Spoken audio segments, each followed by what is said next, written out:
Ito naman, Audrey, tulad ng pinag-usapan natin kanina, marami na talaga nagkakaroon ng sakit dahil sa malamig na panahon. So ngayong umaga para pag-usapan po yan, makakausap po natin via phone patch si Dr. Lyndon Lisoy ng Department of Health. Siya po ang kanilang spokesperson. Hello, Doc. Good morning. Welcome to Good Morning, Boss. Morning, Doc. Yes, ma'am. Good morning po sa inyo sa ating mga tagapanood po. Okay, Doc, medyo malamig po yung panahon natin. Yung ibang kababayan natin medyo hindi sanay sa ganitong klase ng panahon at nakakaranas nga ng mga ibang karamdaman. Ano po ba yung inyong mga maipapayo sa ating mga kabataan, lalong-lalo na sa mga magulang po? Well, although correct ko lang yung kanina na marami na po nagkakasakit, wala pa naman po kami nakikita ng usual trend na pagtaas ang bilang ng kaso. Pero may mga common diseases kasi na pwedeng maranasan niya yung taglamig na sobrang lamig ng panahon. Ang importante talaga sa atin para makaiwas sa mga pwedeng maging karamdaman tulad ng ubot, sipon o yung mga trangkaso is improve ang immune system. So, kumain ng tama, mga prutas, malaking maitutulong nito. Wala rin masama kung magja-jacket tayo or talagang kumuha tayo ng protection para sa katawan natin laban sa lamig ng panahon ko.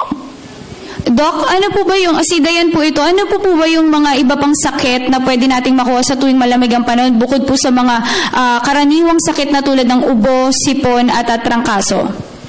Yun po talagang nakikita. Walang unusual na sakit na makikita pag ganito sabi natin na malamig ang panahon.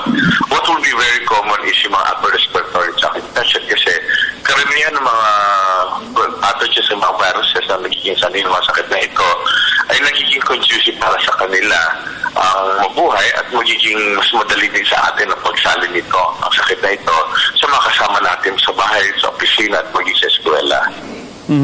Doc, hindi po ako eksperto sa kalusugan.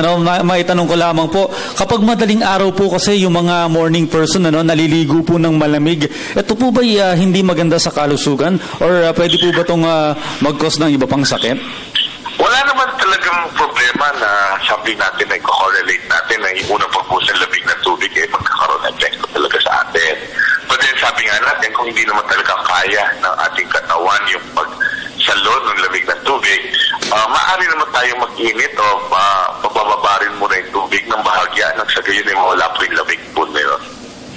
Alright, Doc. Ito naman po, dahil nga pumasok na ang 2015, ano na po ba yung mga projects and programs na nakalatag for Department of Health?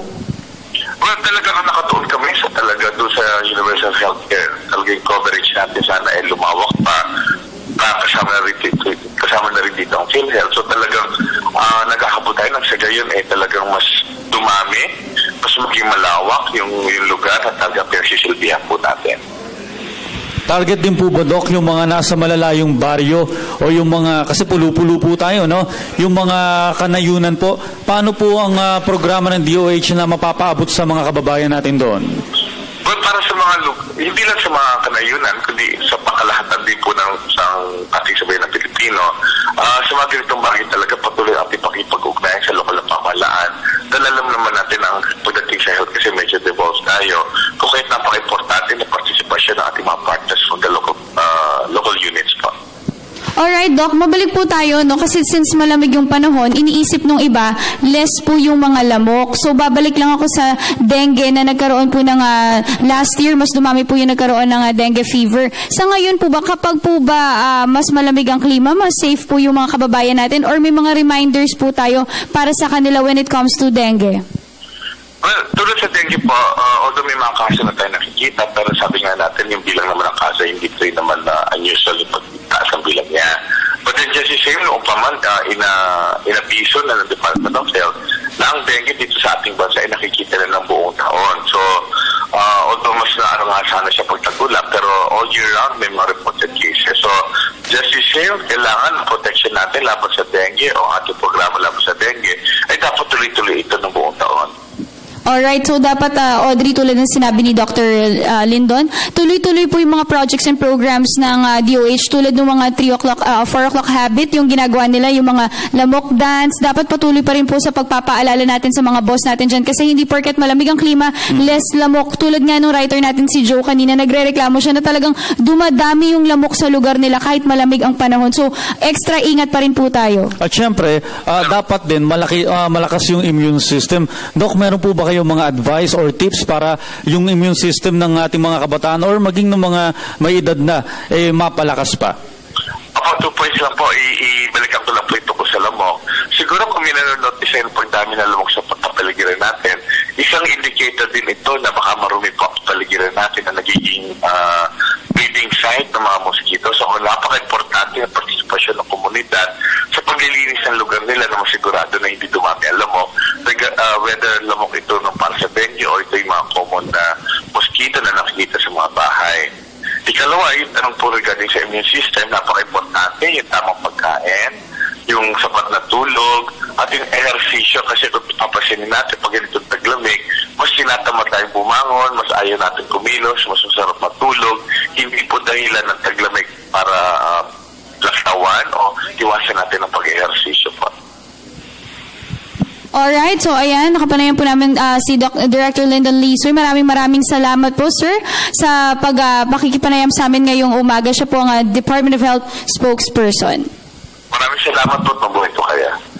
Okay. At alam mo, kanina sa pakikipagkwentuhan ko kay Dr. Lyndon Lisoy, na pag-uusapan din nila yung mga proyekto ngayong Heart Month. That's right. Actually, malaki yung participation ng Department of Health dyan. Pero syempre, hindi pa nila talaga formally na ilatag yung mga plano for Heart Month. At syempre, ibabalik natin yun sa mga viewers natin. I-update natin sila patungkol dyan. Ayan, sinabi ni Dr. Lyndon Lisoy, hindi porket malamig ang klima, wala ng mga lamok. So, patuloy pa rin po dapat ang partisipasyon ng ating komunidad sa paglilinis ng ating kapaligiran. Tulad na lang ng dun sa area nila, Joe, na nagre-reklamo siya kanina na puro lamok daw sa kanila. And of course, dahil malamig ang panahon, tuloy-tuloy pa rin po, syempre, take your vitamins, kumain ng prutas, ng vegetables para malakas ang immune system. Yan ang pinaka-importante dyan. At saka si Joe, dahil nagre-reklamo marami lamok sa kanila, siguro simulan nyo na rin yung paglilinis doon sa mga breeding sites. Yun ang sabi kanina ni DOH spokesperson Lyndon Lisoy. Alright, syempre patuloy pa rin po mga pag-uusapan natin ng mga balita at impormasyon sa pagbabalik ng Good Morning Boss.